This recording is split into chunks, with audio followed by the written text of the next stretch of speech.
Welcome to the AFR Saints channel, where we provide you daily content on your favorite team, the New Orleans Saints. Do us a favor and hit that subscribe button. Be sure to leave your comments below and smash that like button. Who dat? So we were on air Friday live when the Derek Carr news broke that Carr's shoulder injury could very well be done for the 2025 season, which, because of the contract restructure, in effect would end his time in New Orleans. It is preposterous to assume that he would be back in 2026, even before this injury. His dead cap number is $59 million. His cap hit is close to $70 million. The Saints will lead it after this year, and he'll be done. So his time in New Orleans could very well be over now. And very naturally, the conversation shifts to, okay, well, who's going to play quarterback? And you may be bullish on Spencer Rattler, and if you are, that's fine. You may think Jake Haener has a lot of potential, and if you think that, that's fine. I'm not going to sit here and tell you definitively that neither is true. Neither's really gotten enough of an opportunity to prove it.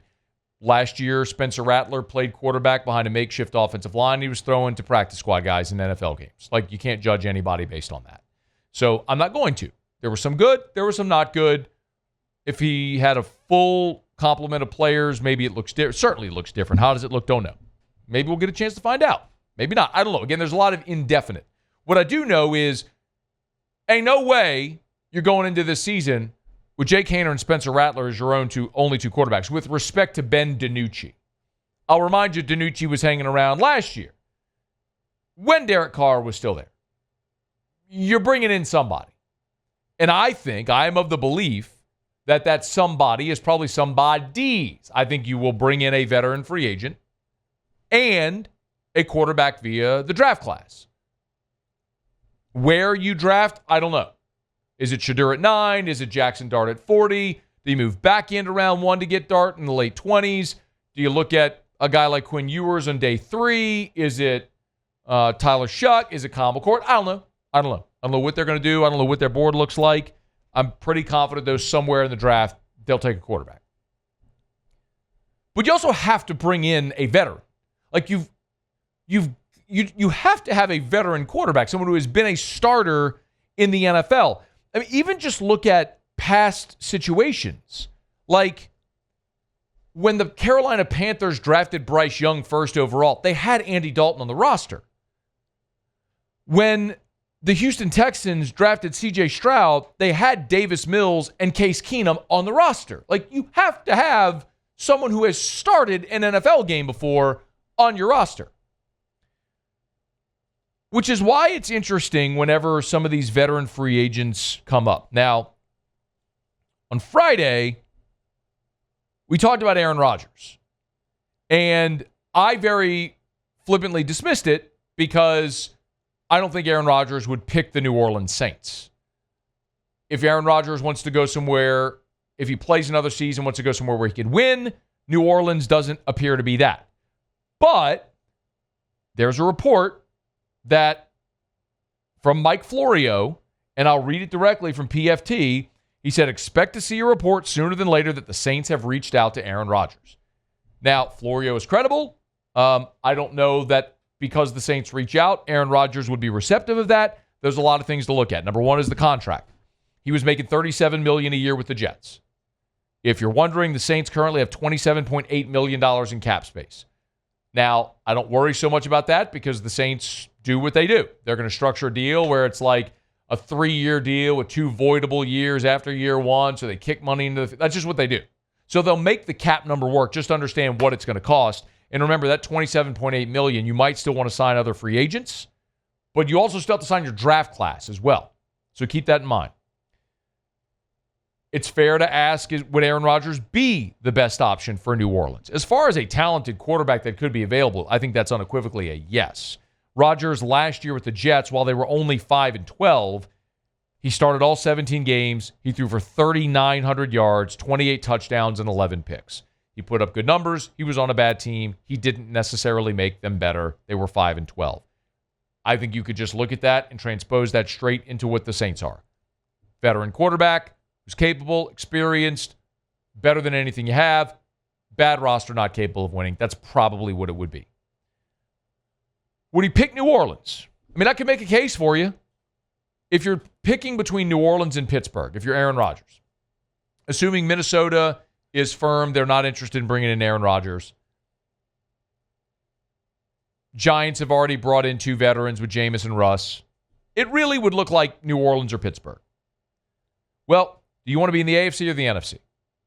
If you're in the AFC, you got to deal with Kansas City and Buffalo.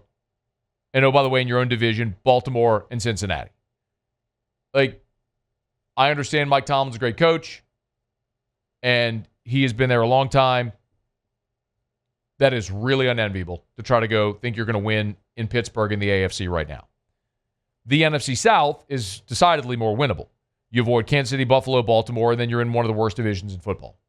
So, Aaron Rodgers, in theory, let's say if you can get the Saints to 9-8, you're in contention for the division, and you'd be in the playoffs with a home playoff game. You're at least in contention for the playoffs that way, which feels way more doable with Rodgers in New Orleans than it would in Pittsburgh.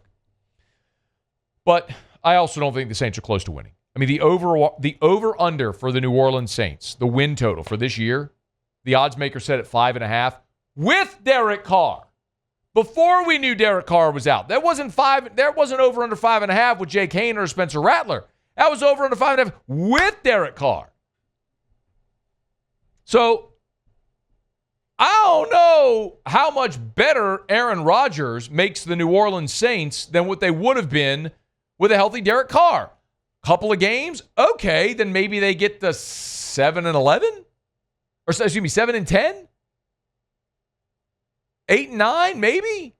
It's not a playoff team. And how many wins is Rodgers worth? We look at the example from a year ago. He was on a bad Jets team. He threw for 3,900 yards and 28 touchdowns. Had Garrett Wilson running routes. That's fun. They were 5-12. The Saints need everything. They're battling both sides of the ball. You're only going to make up so much in this draft class. So Rodgers is one. Again, Florio's reporting, expect the Saints to reach out to Rodgers. I don't know if he'll have interest. The other that has been bandied about, and this would be fascinating if it were to transpire, however it might transpire, is Kirk Cousins. All right, hold on. Because mostly, I am there with you. The Atlanta Falcons just paid Kirk Cousins a $180 million contract. And by the way, shortly after giving him that contract, they go and draft Michael Penix with a top 10 pick, and then subsequently bench Kirk Cousins for Penix. So I don't know what they're going to do in Atlanta. They could certainly try to trade him, but the very fair question is, like, who would give Atlanta anything for Kirk Cousins? Like we always say, if you trade for the player, you're not just trading for the player, you're also trading for the player's contract.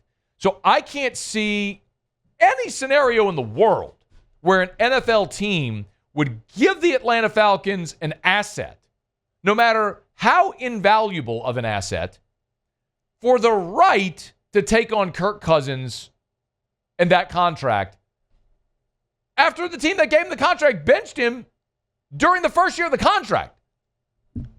So, no, I cannot see a scenario where I would be okay with any type of trade for Cousins. Now, and you've had quarterback-needy teams.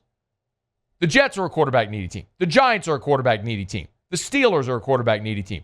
The Vikings. Oh, wouldn't that be something? The Vikings, the Saints. You got quarterback-needy teams all over the league.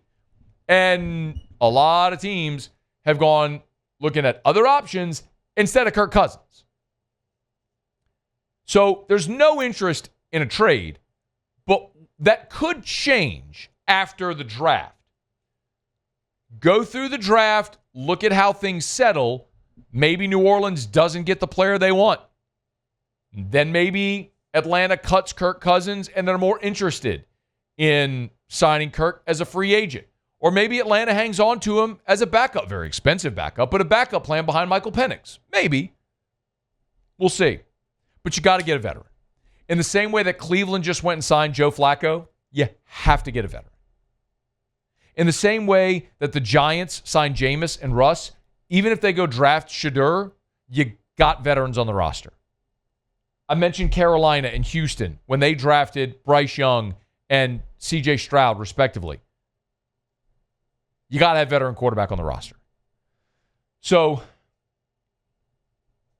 I don't know if Kirk Cousins would sign with New Orleans. Like, in the hypothetical that he did get cut by Atlanta, because maybe you would sign with New Orleans because you'd have the opportunity to be a starting quarterback, which other places in the league that might not manifest if they got you sitting behind a rookie. I mean, look at Andy Dalton in Carolina. He's sitting behind Bryce Young as they try to figure out if Bryce Young is actually going to live up to the number 1 overall pick. But New Orleans, you'd have an opportunity to be a starter. You'd also get an opportunity to play Atlanta, who paid you, benched you, then cut you. So it's something worth like Russ. Russ in Pittsburgh. Russ signed in Pittsburgh last year for that reason. Wanted to have a chance to go play somewhere, sign with Pittsburgh so he could play. Maybe the same could happen with Kirk Cousins. But all I know is when you look at the list of available free agents, free agent veteran quarterbacks, I mean, you're talking about guys like Carson Wentz and Teddy Bridgewater. So Aaron Rodgers would be at the top of that list. If Kirk Cousins is cut, that could be an interesting solution. I don't know that any of those guys dramatically change your fortunes for the 2025 season. But the one thing I'm certain of is the Saints have got to add a veteran quarterback to this roster. If Derek Carr does, in fact, miss the entire season, you've got to add a veteran quarterback. That list is short. So you're going to have to get creative with how you go about doing it. And these two guys would be the two biggest names available. See if they can get a deal done to get either of them in New Orleans. What an interesting few weeks it'll be for the Saints with the draft straight ahead and then how they assess maybe after the draft in veteran free agency. Hey, thanks so much for watching. Please leave your comments. I love to interact. And be sure to hit the red subscribe button below.